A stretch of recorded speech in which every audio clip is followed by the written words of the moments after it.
Okay, what jackass you think lost about 6 inches of a shoelace in the crankset yesterday and then couldn't get his foot back to get it out?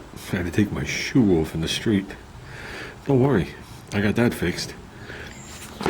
And that one got hooked around the pedal, the arm on the bottom on the other side.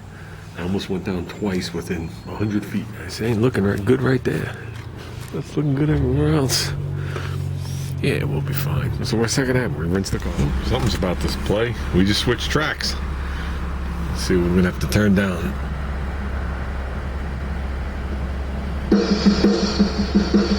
Switch tracks. There you go. Okay, we'll leave that low. So what'd you guys think of my friend Phil the other day, huh? Colorful.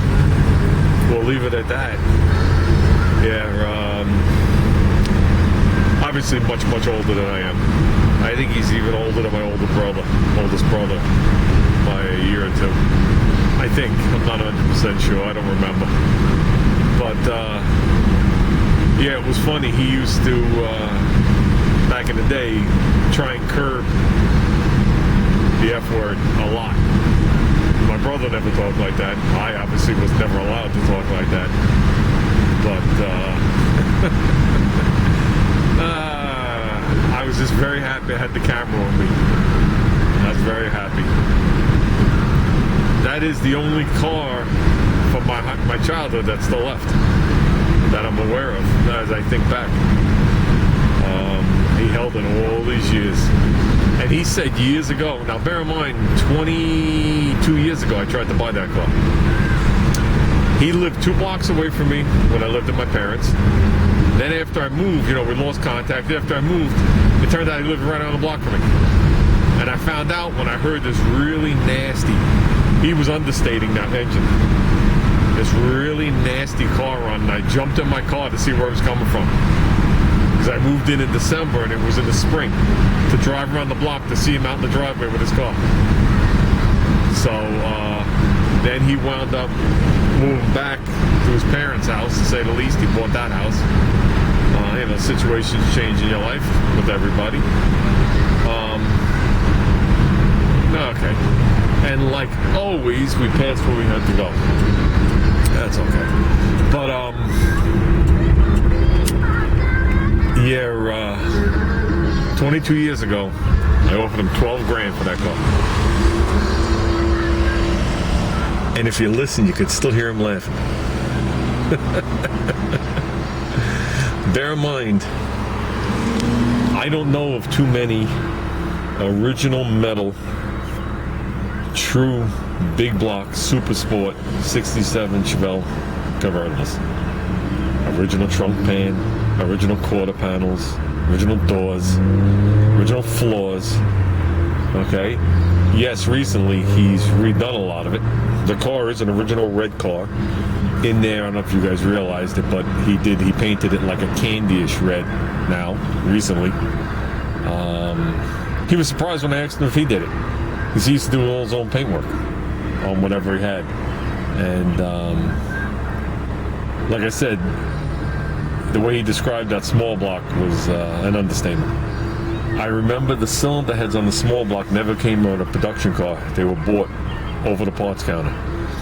And whoever he said he gave them to did whatever he did to that engine. It was nasty.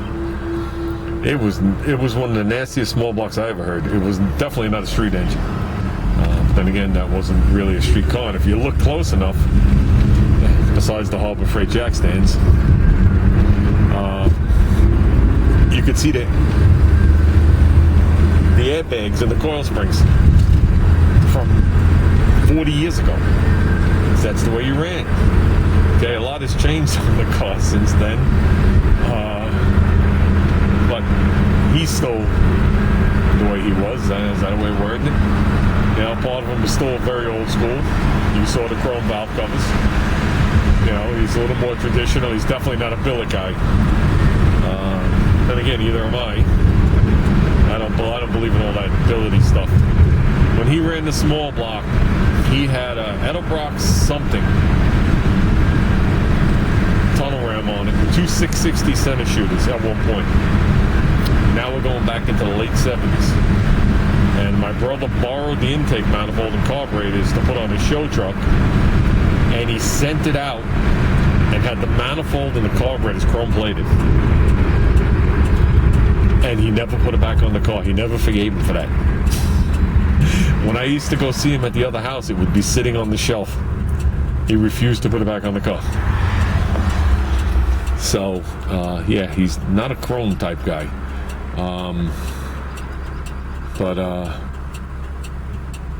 Yeah, it's amazing. It's amazing. I want to see the car. I want to see the car go. I saw him later that night also at the cruise thing. I went back to the town with this car, and yeah, I didn't videotape much there. It was kind of weird. That was my first experience with that many people and no masks.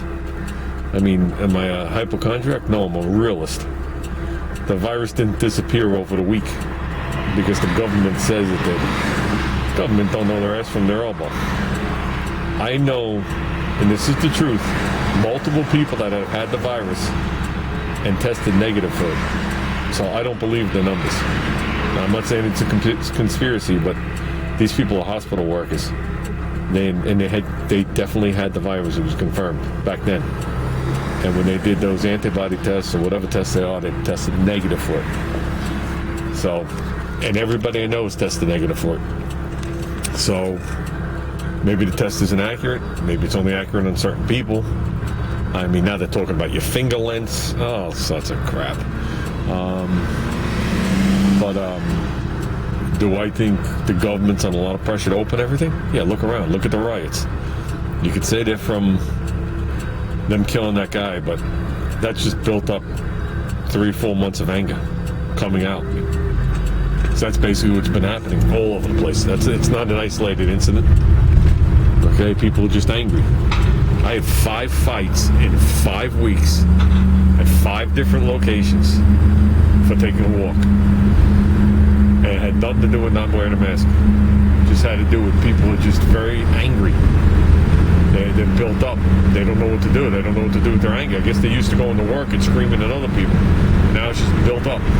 And every one of those confrontations could have ended in a fist fight. That's how serious they were. So it's no joke what's going on. But I left because it's clearly going to downpour. The clouds you see, the blue part, is where they're heading. Where they're coming from is jet black. So with that, I decided we're good. We sat there for a half hour. I was going to sit there for a couple hours, actually. But home, like I said, I passed where I had to go. So, do I drive the car in the rain? We've already discussed this. The answer is no, unless I have to. Unless someone can give me a good reason why I should. Okay, I didn't think there'd be a good reason. I don't live in a state where it rains and it goes away 10 minutes later. I live in a state where it rains and it stays raining. And when it's done raining, it's crappy out. Okay? I'm fine with that because it doesn't rain here every day. Okay, I'm out of here. Okay, I know it's dark. We're in the garage. Just got a phone call from Junior.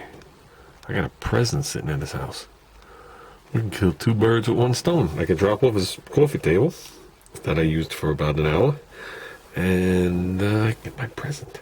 Okay, we're out of here.